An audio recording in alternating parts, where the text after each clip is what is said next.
15 miles from downtown Boston lies the town of Dover, the wealthiest town in Massachusetts.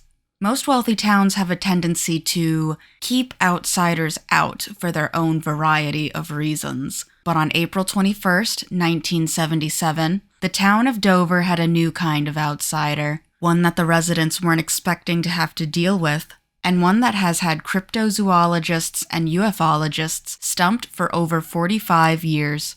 Get ready as we explore the mysterious and elusive Dover Demon.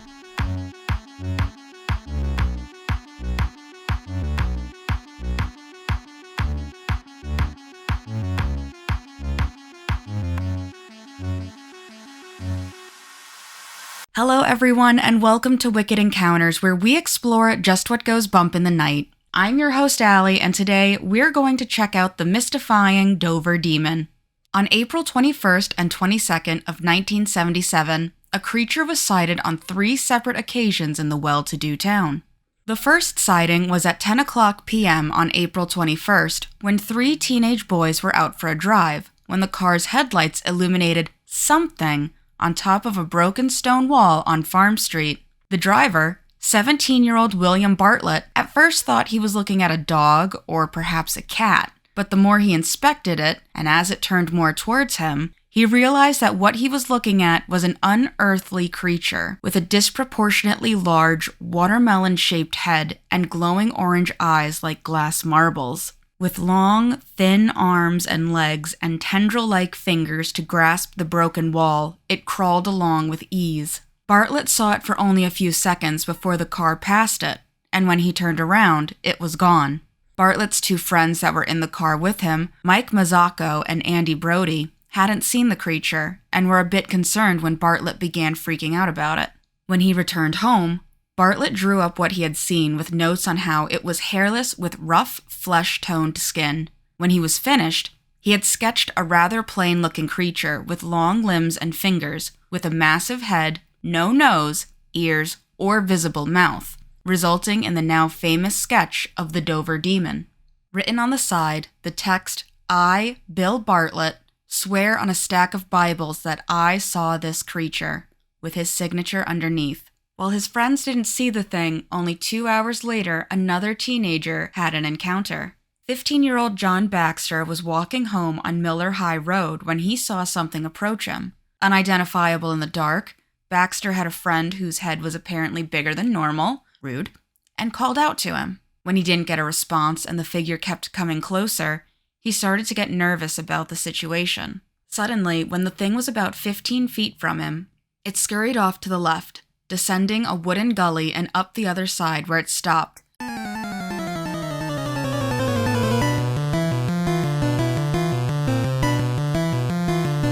Allowing Baxter to get a good look at it. There, sitting near a tree with its feet seemingly molded around the top of a rock, was a roughly 3.5-foot tall creature with a figure 8-shaped head, colorless glowing eyes, and a body that resembled a monkey's. Needless to say, the encounter spooked the boy, who quickly ran from the scene where a couple on Farm Street noticed him and gave him a ride home. Now to this encounter I say, what the fuck? It is midnight. There is a 15-year-old boy just walking through the streets. Go the fuck to sleep. Strange encounters with a cryptid? No big deal when you think about how it could have been John Wayne Gacy, the killer clown whose victims were teenage boys. Sure, he was in Illinois, but the fact remains that it ain't hard for a psychopath to just say, hey, you know what? I think I'm gonna go take a quick trip. Go pick up a boy or 2, carve him up like a turkey, be back before 2 and say I was at the bar. BRB. Parents, get control of your crotch spawn. Walking home at midnight. Should have been in a house by 9 p.m., goddammit. The following day, also at around midnight, 15-year-old Abby Brabham was with her boyfriend, 18-year-old Will Tainter, driving down Springdale Avenue when Brabham saw a creature crossing the road on all 4s. She said it looked like a hairless monkey, beige in color with no nose, ears, or tail, and had glowing green eyes. Bartlett, Baxter, and Brabham. All the witnesses have a last name starting with B. That's kind of interesting. All 3 had made sketches of what they had seen, and all of them looked relatively similar. Interestingly, When the sightings were plotted on a map, they laid in a straight line just over 2 miles long, and all of them were located near the vicinity of water. The press was not made privy of the sightings until early May, with the police chief initially believing the entire thing to be a school vacation hoax. But he knew of Bartlett, and told an interviewer that Bartlett's story was the only thing that really worried him, as Bill was an outstanding artist and a reliable witness who was a member of Boston's Copley Art Society. A week after the sightings, on April 28th, Maine native and cryptozoologist Lauren Coleman learned of the sketches and sightings and decided to interview the 3 witnesses so they could tell him about what they had seen. He believed them to all be credible, and 2 weeks later, he asked Walter Webb of the Aerial Phenomena Research Organization, Joseph Nyman of MUFON, and Ed Fogg of the New England UFO Study Group to join him in the investigation of the creature he dubbed the Dover Demon. If you're making a note that none of them had said they had seen a UFO or mentioned the creature being an alien, you'd be correct. But Coleman noted that from the descriptions of the creature, it had a clear humanoid shape, which is common among beings that are associated with UFOs. Despite the 3's best efforts, though, the Dover Demon has never been seen since. So what could it have been? As we briefly mentioned earlier, there is always a chance that the story could have been a school prank put together by the trio.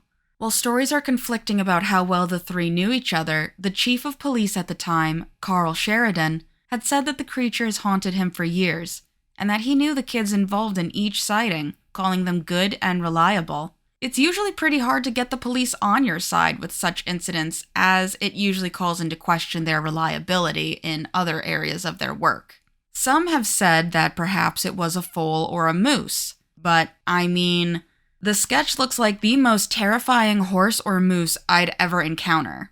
Furthermore, only 2 moose had been reported in the entirety of Massachusetts in 1977 and 1978, and neither of them were using their mad hardcore parkour moose talent to get up a broken stone wall, nor were they 3.5 feet tall. Moose are huge, and neither they or horses have fingers. I'm sorry if I'm the first one who has had to tell you of this tragic lack of phalanges for our hooved friends. Also, April isn't foaling season, and no one was missing a horse at that time. But seriously, phalanges. They ain't got no fingies.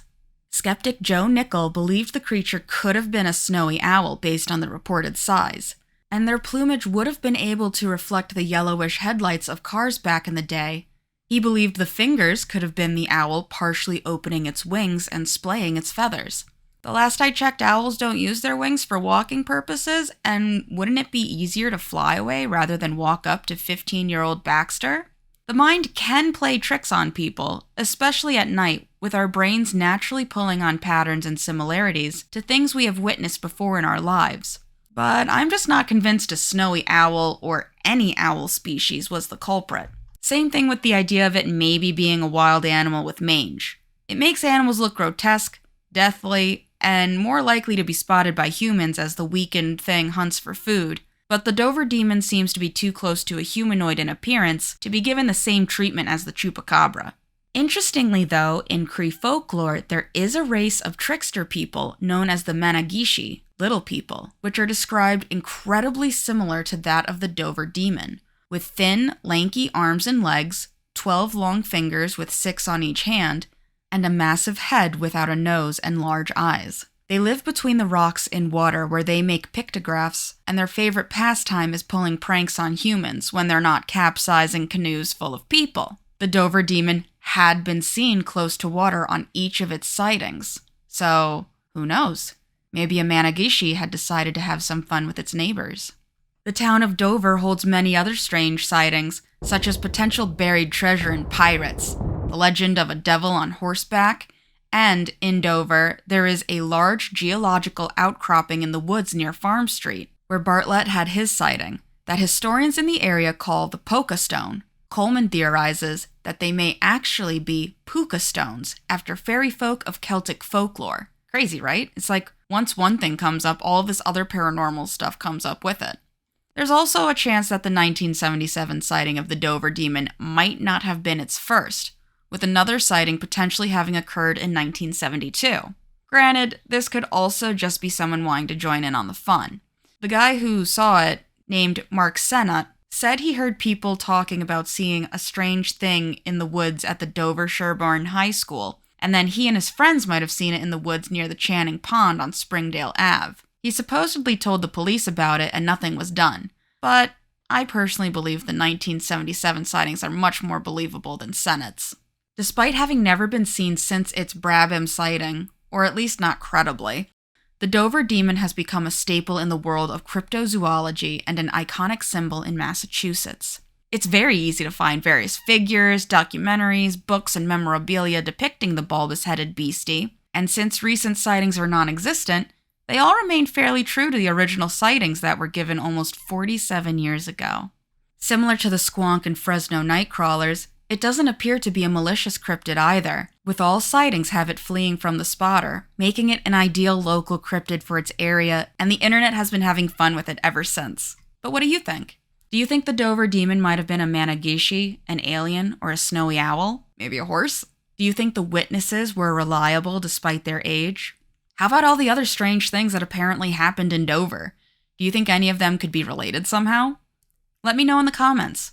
I read them all for future video ideas and to see how many other people enjoy learning about spooky stuff like myself.